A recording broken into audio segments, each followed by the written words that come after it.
So here we have the Techno Takatsuki Company Limited, Japanese company, of a Hiblow air pump. So it's a Japanese design. I first had one of these 40 years ago, and it ran for 8 years without needing a new diaphragm or really heavy maintenance, just clean the filters. Lately, every year or 2 years, you have to change the diaphragms on these. Originally Japanese, it's still a Japanese company.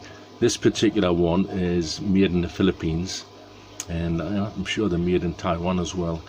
The Hiblow 80, if you go for parts, you'll find that the Hiblow 60 and 80, same size parts, the same with the 20 and the 40. The wattage on this is 71 watts, so you're probably finding that on the 60 it's a bit lower wattage and not as much oomph in it, but to give you that power to do 80 air stones. There is a bigger one, that's at 200 air stones. That's for fish keepers that just don't go out. But they do use them in labs as well. Health service people will use them because they are still a reliable, solid pump. So we're going to look at maintenance on this. An issue with the ones before 2015 with a safety switch and a nylon screw that breaks, and it was difficult to source. So the newer safety switches, if you go onto the website, it's international, just put your country in and it'll tell you who supplies in your country. This is a safety switch after 2015, which you can put into the older models with 4 screws. But you will need a bit of soldering on 2 of the points, and it looks pretty straightforward. This company made from Absolute Air and Gas Limited in the UK, £27, and it's well worth it. It's makes things a lot easier, and for the sake of a nylon nut and bolt and setting the tram up, the rod underneath. How this works is you have a chip inside, but basically you have this little plastic switch. Sometimes even when you transport them or move the pump around, you can move this switch from one side to the other, and that just breaks the power. So again, this is a 2015 and before safety switch, where this safety pit, all copper, is slightly bent. It's like a U shape on here. It gives you the spring, so when the nut and bolt is sheared, it releases a live contact from either side. This one has been permanently wired live, again because it's difficult to get these good nylon nuts and bolts, and this time it's shearing something from this side. And this is after 2015, the new safety switch, and the mechanism will just slide left and right and then be reset.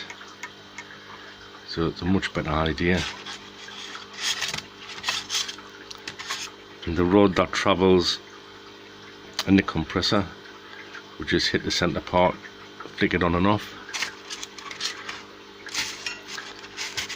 While the old version, again, this would be all live, would just hit the switch and move up like a scissor action, shearing the nut and bolt and breaking the contact.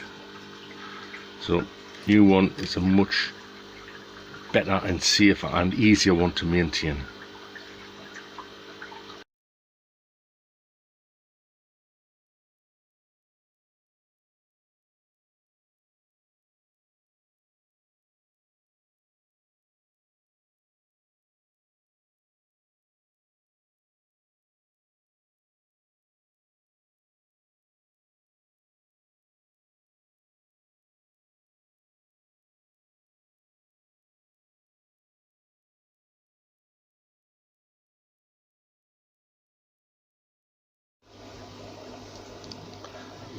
Just as the inside, looking down, on either side you would have the diaphragm housing.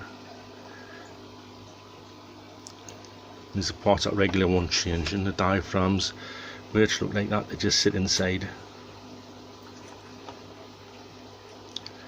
And in here you have a travelling rod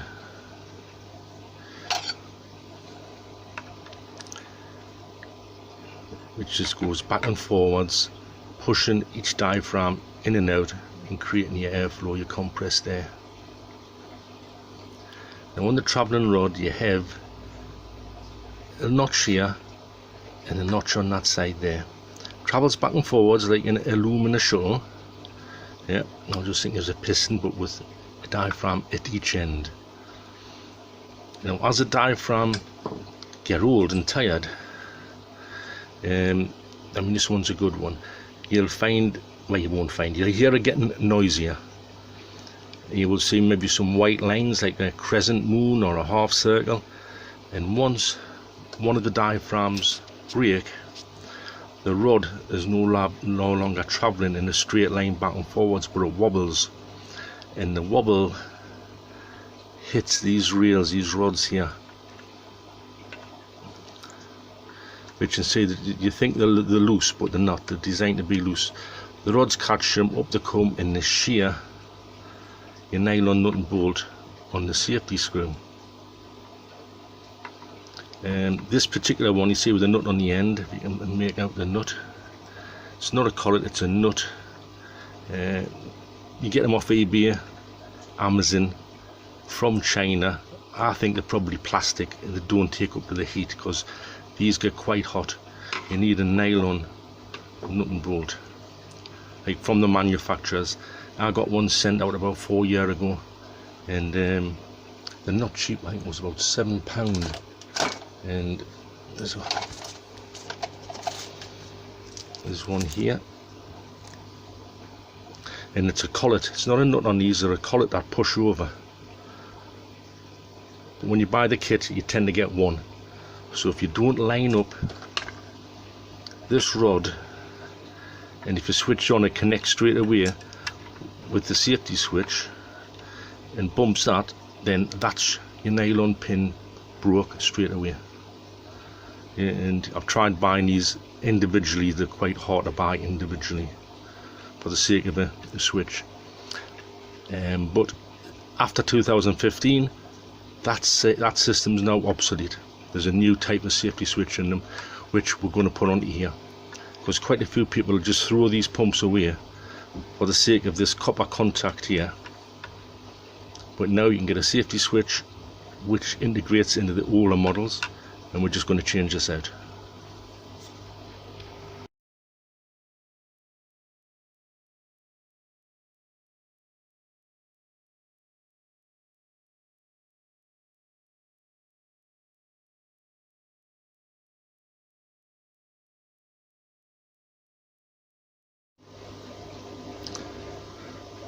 So the cable is free and the point's cleared up, so it's all rubbed down, and let's see the top one here.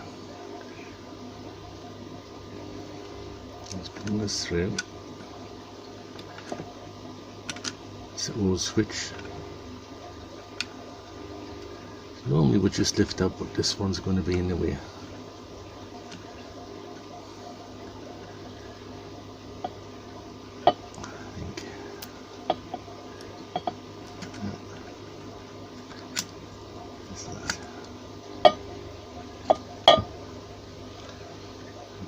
Switch off. The nuts come up on the other side. This is a mechanism that the rod would connect with, push it, and that bit there would shear the nylon nut and bolt, which is here. So that gets discarded.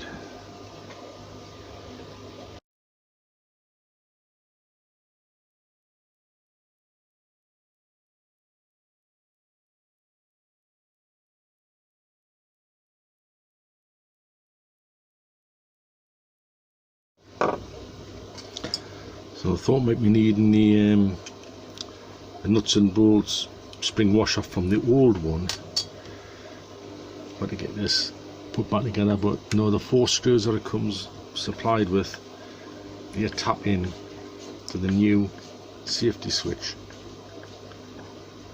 and hold it quite firmly in place. So I just use like a micro cleaning set, micro drill for hobbyists, and then just clean up the points. So the white cable that goes in here is obviously neutral, so you've got your two neutral wires. One's connected here and obviously goes straight to the coil here and the coil on the other side. And of course the black one goes into the far coil, a single connection on this side, that's your live. So before on the old system, well, you switch it off and give it a half hour to cool down, because all of this would be live electricity. So yeah, and it's always hot. So I suppose with the new system, you've got your switch inside the silicone chip here, back and forwards. There's less heat and less electricity there to touch, but anyway, it should always be unplugged and given time to cool down.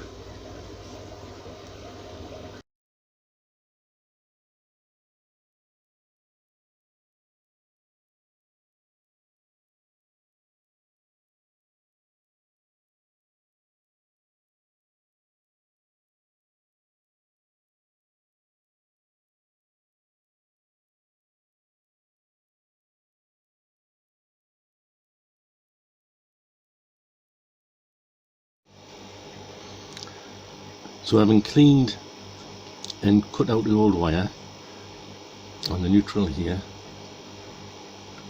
and put the solder on the wire, feed it through, heat up the hole before it's fed through, and then solder it on. And the same with the live here.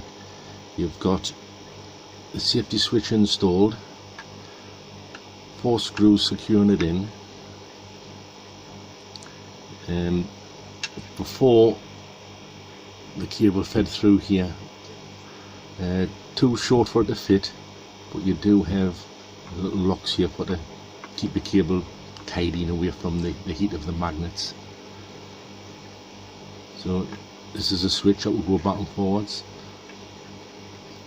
Now it is possible that you could cut this and put a screw and terminal block to save the soldering, but then you should just stand in the corner.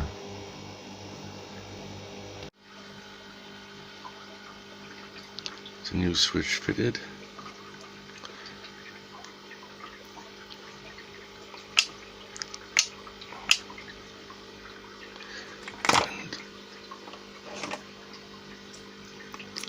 And the damaged diaphragm.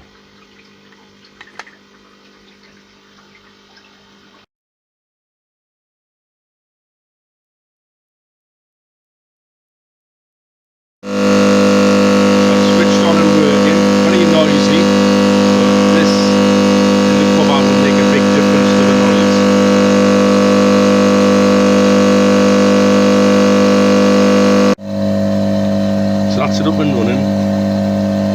So it is a lot quieter, but there is another Hiblow 2 meters away on my right that's running the fishers. So it is a lot quieter once it's covered up with the top cover on.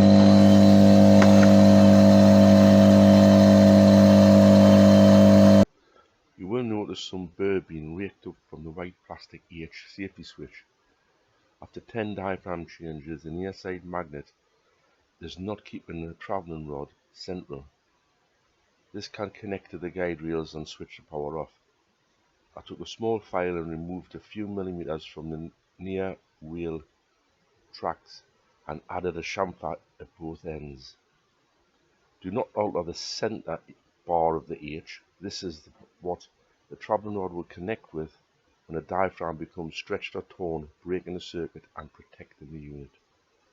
Happy fish keeping.